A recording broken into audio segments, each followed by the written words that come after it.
More than 2,000 people have been killed in a year of fighting and hundreds of thousands displaced.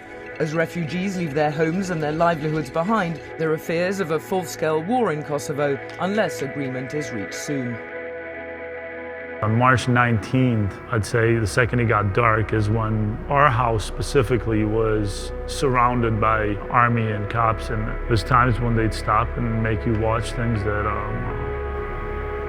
that nobody should have to watch or see.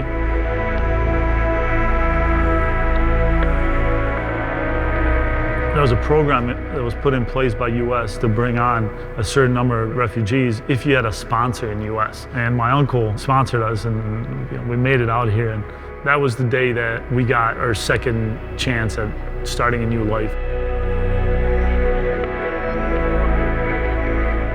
My name is Eddie Demai. I'm one of the co-founders at Rocket Fiber.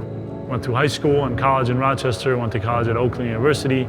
It felt really good to finally be at a place where we were safe, where we were like a family again. When I got my first job washing dishes, getting paid $6 an hour cash, that was amazing. It was incredible. It was like I could go to work, for 10 hours, make $60 cash.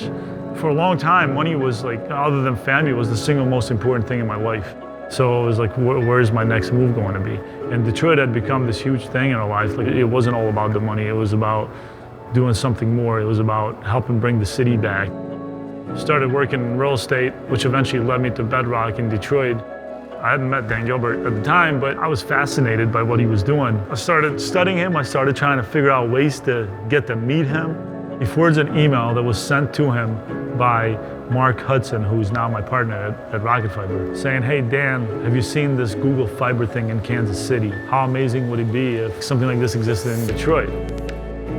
We meet one of the founders of Google Fiber. We do our best pitch at trying to get him to come to Detroit, and his response is, no, Detroit is not on our list right now.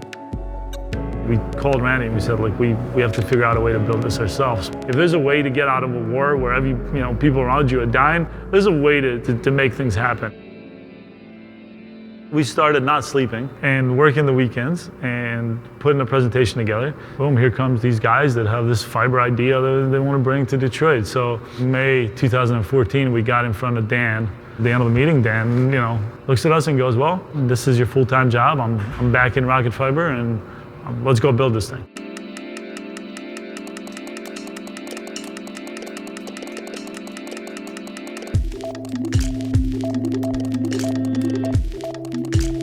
For me personally, it didn't sink in until I think it was like the weekend with my family, and we're talking about all the things that we had been through and how our lives had changed from the day that we left Kosovo to Macedonia, to US, to the apartment, to the time struggling financially, to how we paid for school, how we worked at school. Like, I just, now, like, I'm one of the co-founders of a company that just raised $30-some million. I want to make sure that everything that I'm doing today, I make the absolute best of it.